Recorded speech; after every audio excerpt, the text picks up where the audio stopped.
Cuando yo me gradué de la universidad, empecé a trabajar, mi primer día en el trabajo, empecé en banca, en BBVA.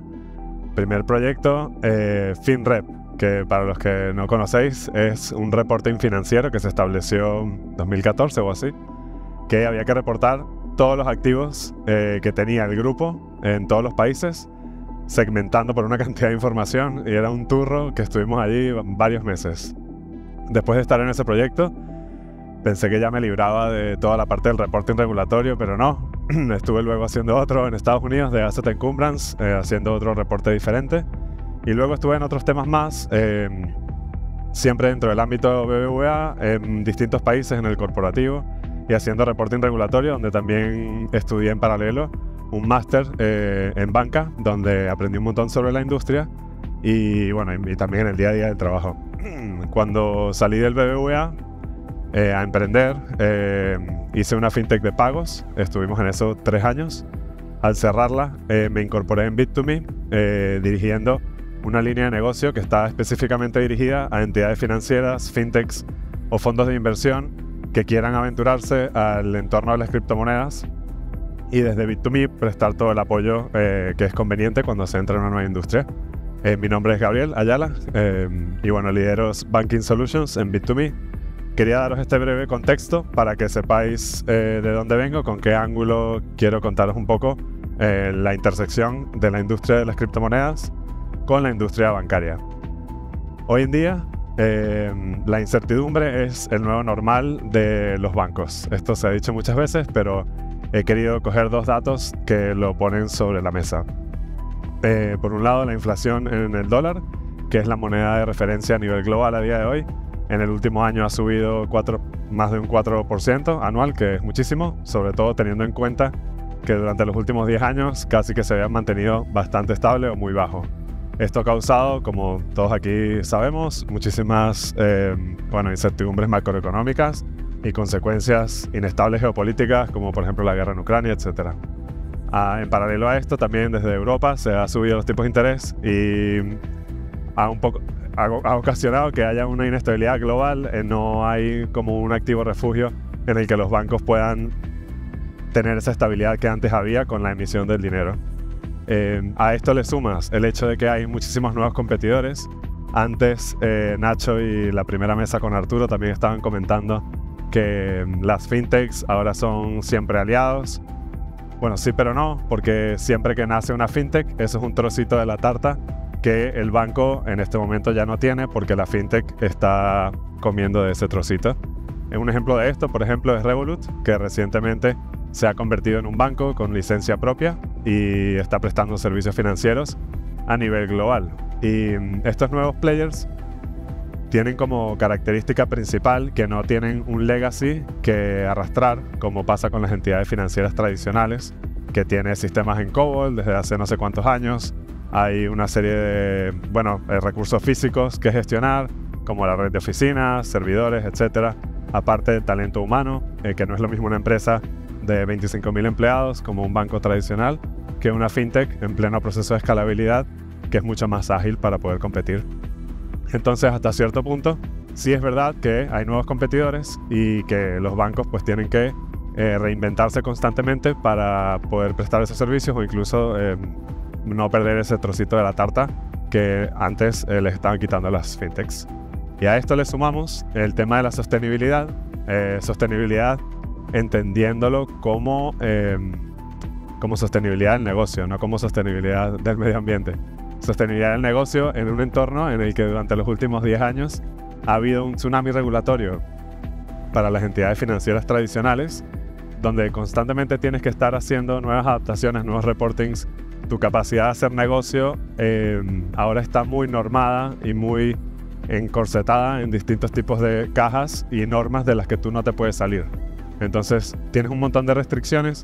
Por ejemplo, una de las restricciones que todos vivimos como particulares es el de las hipotecas. La EBA establece en Basilea III que cuando tú le prestas a un cliente particular el 100% de un préstamo para un crédito hipotecario, el 20% de ese préstamo tienes que considerar como que si no hubiera ninguna garantía hipotecaria detrás. Y por eso es uno de los motivos por el cual cuando uno va a la oficina del banco y preguntas por una hipoteca, casi siempre la oferta es por el 80%. Eso viene de ahí. No viene de que los bancos quieren todos de la nada inventarse un 80%. Entonces, cuando tu terreno de juego está tan normado y tan guiado, y en paralelo tienes una serie de nuevos competidores que te quitan un trozo de la tarta, y además de eso hay un entorno macroeconómico que te genera incertidumbre, pues los bancos lo tienen es como un cóctel perfecto que es difícil de llevar el negocio y bueno, necesitas buscar nuevas vías de ingreso y nuevos modelos de cómo hacer para que el negocio siga existiendo. En paralelo al tema de los bancos, tenemos por otro lado la industria de las criptomonedas.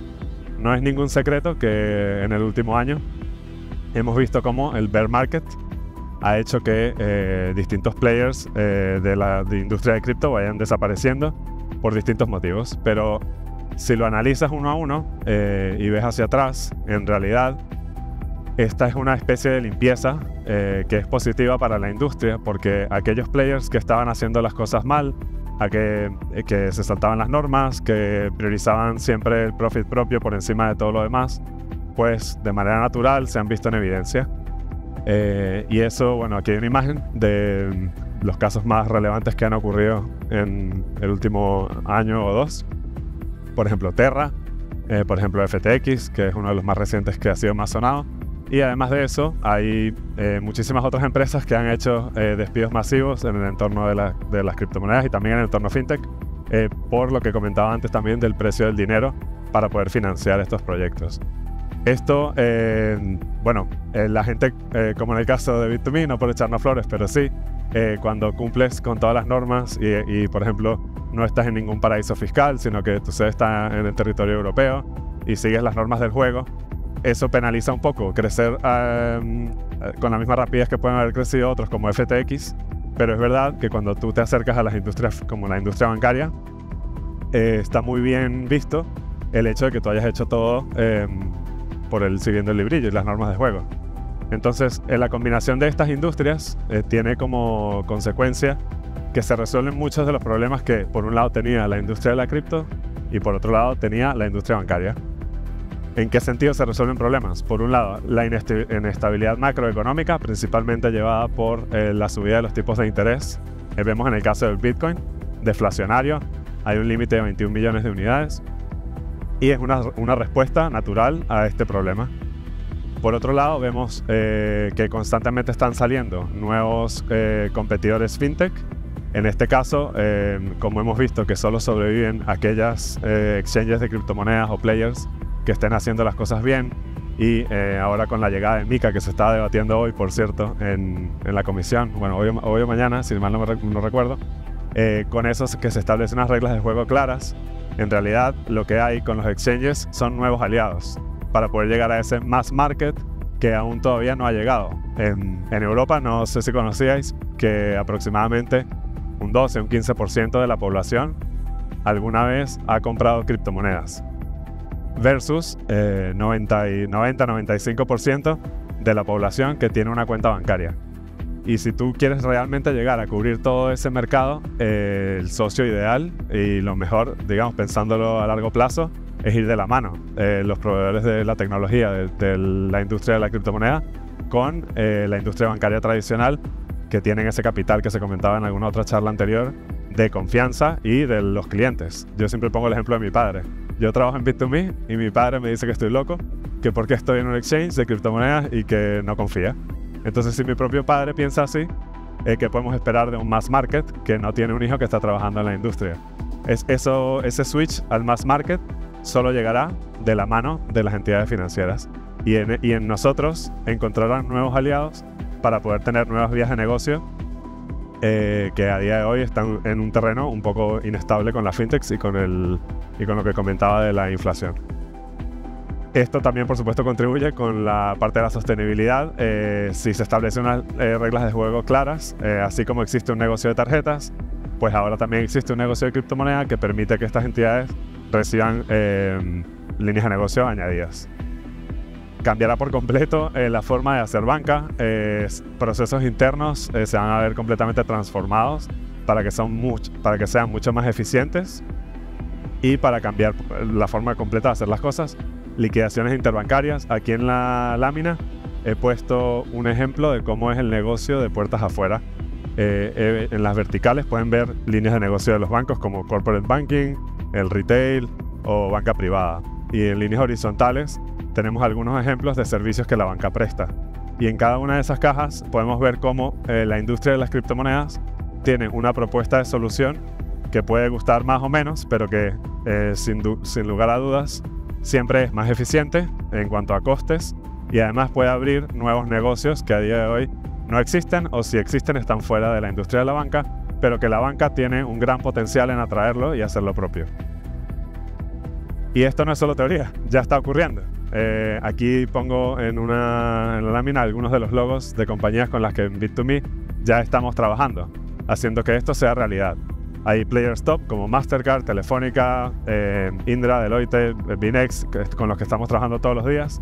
Y en esta lámina no está, pero sí me gustaría aprovechar la oportunidad que estamos aquí en Málaga para hacer un anuncio un poco extraoficial de que en Bit2Me también estamos trabajando en un proyecto de innovación en el marco de un laboratorio, haciendo un experimento con Unicaja Banco, y que ese experimento está en curso y bueno, nos complace poder aquí dar la primicia.